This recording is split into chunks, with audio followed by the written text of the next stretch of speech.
ನಮಸ್ತೆ ಎಲ್ಲರಿಗೂ. ಇವತ್ತು ನಾನು ಒಡೆದೋಗಿರೋ ಹಾಲಲ್ಲಿ ಸ್ವೀಟ್ ಮಾಡ್ತಾಯಿದ್ದೀನಿ. ನೋಡಿ, ಹಾಲು ಒಡೆದೋಗ್ಬಿಡ್ತು. ಒಡೆದೋಗಿರೋ ಹಾಲನ್ನು ಬಿಸಾಕೋದು ಬೇಡ. ಇದರಲ್ಲಿ ತುಂಬ ರುಚಿಯಾದ ಸ್ವೀಟ್ ಮಾಡ್ಬೋದು. ಹಾಲು ಒಡೆದೋಯ್ತು ಹಾಲು ಕಾಯಿಸುವಾಗ. ಮತ್ತು ಸ್ವಲ್ಪ ಹಾಲು ಹಾಗೆ ಇತ್ತು, ಪೂರ್ತಿಯಾಗಿ ಒಡೆದೋಗಿರಲಿಲ್ಲ. ಅದಕ್ಕೆ ನಾನು ಸ್ವಲ್ಪ ನಿಂಬೆ ರಸ ಹಾಕಿ ಈ ರೀತಿ ನೋಡಿ ಪೂರ್ತಿಯಾಗಿ ಹಾಲು ಒಡಿಸಿದ್ದೀನಿ. ಈಗ ಇದನ್ನು ನಾನು ಫಿಲ್ಟ್ರ್ ಮಾಡ್ಕೊತೀನಿ. ಈ ರೀತಿ ಫಿಲ್ಟ್ರ್ ಮಾಡ್ಬೋದು, ಅಥವಾ ಇಲ್ಲಾಂದರೆ ತೆಳುವಾದ ಕಾಟನ್ ಬಟ್ಟೆಯಿಂದ ಫಿಲ್ಟ್ರ್ ಮಾಡಿಟ್ಕೋಬೋದು. ಹಿಂಡಬೇಕಂತ ಏನಿಲ್ಲ. ಮೊದಲಿಗೆ ನಾನು ಡ್ರೈ ಫ್ರೂಟ್ಸ್ನ ಸ್ವಲ್ಪ ತುಪ್ಪದಲ್ಲಿ ಹುರಿದು ತೆಗೆದಿಟ್ಕೋತೀನಿ. ನಾನು ಬಾದಾಮಿ ಮತ್ತು ಗೋಡಂಬಿನ ಚಿಕ್ಕದಾಗಿ ಕಟ್ ಮಾಡಿ ತೊಗೊಂಡಿದ್ದೀನಿ. ಯಾವುದಾದ್ರೂ ಡ್ರೈ ಫ್ರೂಟ್ಸ್ ತೊಗೋಬೋದು. ಸ್ವಲ್ಪ ತುಪ್ಪ ಹಾಕಿ ಕೆಂಪಗಾಗೋ ತನಕ ಹುರಿದ್ಬಿಟ್ಟು ತೆಗೆದಿಟ್ಕೋತೀನಿ. ನೋಡಿ, ಈಗ ಆಗಿದೆ ಇದು. ಡ್ರೈ ಫ್ರೂಟ್ಸ್ನ ತೆಗೆದುಬಿಟ್ಟು ಮತ್ತು ಅದೇ ಪಾತ್ರೆಯಲ್ಲಿ ಒಂದು ಸ್ಪೂನ್ ತುಪ್ಪ ಹಾಕಿ ನೋಡಿ, ಅರ್ಧ ಬಟ್ಲು ನಾನು ಗೋಧಿ ಹಿಟ್ಟು ತೊಗೊಂಡಿದ್ದೀನಿ. ಗೋಧಿ ಹಿಟ್ಟು ತುಪ್ಪದಲ್ಲಿ ಚೆನ್ನಾಗಿ ಹುರಿಬೇಕು. ಘಮ ಅಂತ ಘಮ ಬರುತ್ತೆ, ಅಲ್ಲಿವರೆಗೂ ಹುರಿಬೇಕು. ಲೋ ಫ್ಲೇಮಲ್ಲಿನೇ ಹುರಿಬೇಕು. ಚೆನ್ನಾಗಿ ಘಮ ಅಂತ ಇರುತ್ತೆ ತುಪ್ಪ ಮತ್ತು ಗೋಧಿ ಹಿಟ್ಟು. ಅಲ್ಲಿವರೆಗೂ ಗೋಧಿ ಹಿಟ್ಟನ್ನು ಹುರಿಬೇಕು.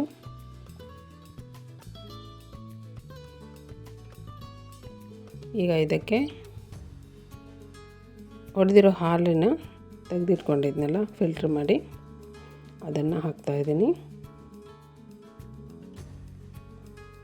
ಅದನ್ನು ಗೋಧಿ ಹಿಟ್ಟಿನ ಜೊತೆ ಮಿಕ್ಸ್ ಮಾಡ್ಕೊತೀನಿ.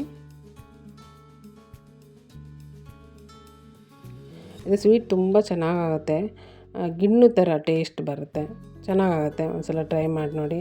ಹಾಲು ಹೊಡೆದೋಯ್ತು ಅಂತ ಬಿಸಾಕೋದು ಬೇಡ. ಈ ರೀತಿ ಬೇಗ ಆಗುತ್ತೆ ಸ್ವೀಟ್, ತುಂಬ ಟೈಮು ತೊಗೊಳಲ್ಲ. ಈಗ ನೋಡಿ, ನಾನು ಹೊಡೆದಿರೋ ಹಾಲನ್ನು ಫಿಲ್ಟ್ರ್ ಮಾಡಿದ್ನಲ್ಲ, ಆ ನೀರನ್ನು ಹಾಕ್ತಾಯಿದ್ದೀನಿ. ನೀರನ್ನು ಸ್ವಲ್ಪನೇ ಹಾಕ್ಕೊಂಡು ಈ ರೀತಿ ಮಿಕ್ಸ್ ಮಾಡ್ಕೋಬೇಕು. ಇದು ಸ್ವಲ್ಪ ಜಾಸ್ತಿ ಗೋಧಿ ಹಿಟ್ಟು ಸ್ವಲ್ಪ ಜಾಸ್ತಿ ನೀರು ಎಳೆಯುತ್ತೆ ನೋಡಿ. ಈ ರೀತಿ ಸ್ವಲ್ಪ ತಳ ಕೂಡ ಹಿಡಿಯುತ್ತೆ. ಇದು ಮಾಡುವಾಗ ಸ್ವಲ್ಪ ದಪ್ಪ ತಳ ಇರೋವಂಥ ಪಾತ್ರೆ ತೊಗೋಬೇಕು. ಈಗ ಫಿಲ್ಟ್ರ್ ಮಾಡಿರೋಂಥ ನೀರನ್ನು ಈ ರೀತಿ ಸ್ವಲ್ಪನೇ ಹಾಕಿ, ಎಷ್ಟು ನೀರು ಹಿಡಿಯುತ್ತೆ ಅಂತ ಗೊತ್ತಿಲ್ಲ, ಜಾಸ್ತಿನೇ ನೀರು ಹಿಡಿಯುತ್ತೆ. ಆ ನೀರು ಫಿಲ್ಟ್ರ್ ಮಾಡಿರೋಂಥ ನೀರು ಬಿಸಾಕೋದು ಬೇಡ. ಈ ರೀತಿ ಸ್ವಲ್ಪನೇ ಹಾಕಿ ಮೀಡಿಯಮ್ ಫ್ಲೇಮಲ್ಲಿ ಇದನ್ನು ಹೀಗೆ ಮಾಡ್ಕೋಬೇಕು. ಈ ಸ್ವೀಟು ತುಂಬ ಬೇಗ ಆಗುತ್ತೆ ಮತ್ತು ತುಂಬ ಚೆನ್ನಾಗಾಗುತ್ತೆ. ಗಿಣ್ಣು ಥರ ಟೇಸ್ಟ್ ಬರುತ್ತೆ. ಗೋಧಿ ಹಿಟ್ಟು ಬೆಲ್ಲ ಹಾಕ್ತಾ ಇರೋದ್ರಿಂದ ತುಂಬ ಚೆನ್ನಾಗಿ ಒಳ್ಳೆ ರುಚಿ ಬರುತ್ತೆ. ಮತ್ತು ಹಾಲಿದೆಯಲ್ಲ, ಹಾಲು ಯಾವ ಥರ ಹಾಲು ಒಡೆದಿದ್ದು ತೊಗೋಬೇಕಂದ್ರೆ, ನಾನು ಒಂದು ಅರ್ಧ ಬಟ್ಲು ಬೆಲ್ಲ ಹಾಕ್ತಾಯಿದ್ದೀನಿ. ನಿಮಗೆ ಸಿಹಿ ಎಷ್ಟು ಬೇಕೋ ಅಷ್ಟು ನೋಡಿಕೊಂಡು ಬೆಲ್ಲ ಹಾಕಬೇಕು. ಈಗ ಇದನ್ನು ಇದ್ರ ಜೊತೆಗೆ ಸರಿಯಾಗಿ ಮಿಕ್ಸ್ ಮಾಡ್ಕೊಳ್ತಾ ಹೋಗಬೇಕು. ಮೀಡಿಯಮ್ ಫ್ಲೇಮಲ್ಲಿ ಇದನ್ನು ಇದೇ ರೀತಿ ಕೈ ಬಿಡದೆ ಮಿಕ್ಸ್ ಮಾಡ್ತಾನೇ ಇರಬೇಕು, ಇಲ್ಲಾಂದರೆ ತಳ ಹಿಡಿಯುತ್ತೆ. ಹಾಲು ಕಾಯಿಸ್ದೇ ಫ್ರಿಜ್ಜಲ್ಲೂ ಇಡ್ದೇ ಹೊರಗೆ ಇಟ್ಟು ಒಡೆದೋಗಿರುತ್ತಲ್ಲ, ಆ ಥರ ಹಾಲಲ್ಲಿ ಇದನ್ನು ಮಾಡಬೇಡಿ.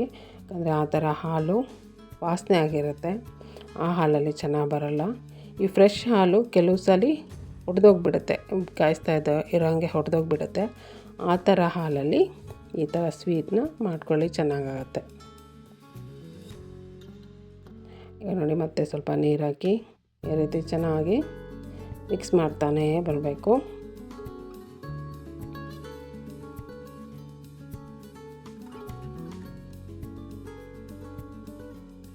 ಈಗ ಇದಕ್ಕೆ ನಾನು ಒಂದು ಸ್ಪೂನು ತುಪ್ಪ ಹಾಕ್ತಾಯಿದ್ದೀನಿ.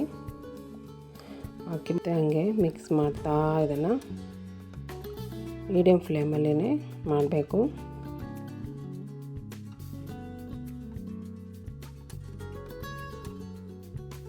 ಮತ್ತು ಒಂದು ಸ್ಪೂನ್ ನಾನು ತುಪ್ಪ ಹಾಕ್ತಾಯಿದ್ದೀನಿ. ತುಪ್ಪ ಇಷ್ಟೇ ಹಾಕಬೇಕು ಅಂತ ಏನಿಲ್ಲ, ಇದನ್ನು ಹೆಚ್ಚು ಹಾಕ್ಬೋದು, ಕಮ್ಮಿನೂ ಹಾಕ್ಬೋದು. ಇದೇ ರೀತಿ ಚೆನ್ನಾಗಿ ಈ ರೀತಿ ಕೈ ಆಡಿಸ್ತಾ ಇದನ್ನು ಮಿಕ್ಸ್ ಮಾಡ್ತಾನೆ ಮಾಡಬೇಕು.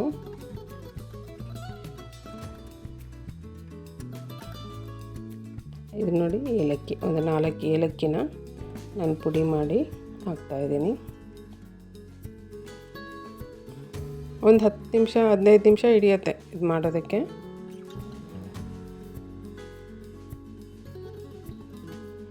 ಏಲಕ್ಕಿ ಪುಡಿ ಹಾಕಿ ಇದನ್ನು ಸರಿಯಾಗಿ ಮಿಕ್ಸ್ ಮಾಡ್ಕೋಬೇಕು. ಇಷ್ಟಾದಮೇಲೆ ಹುರಿದಿಟ್ಟಿರುವಂಥ ಡ್ರೈ ಫ್ರೂಟ್ಸ್ನ ನಾನು ಹಾಕ್ತಾಯಿದ್ದೀನಿ. ಡ್ರೈ ಫ್ರೂಟ್ಸ್ ಹಾಕಿ ಚೆನ್ನಾಗಿ ಮಿಕ್ಸ್ ಮಾಡ್ಕೋಬೇಕು.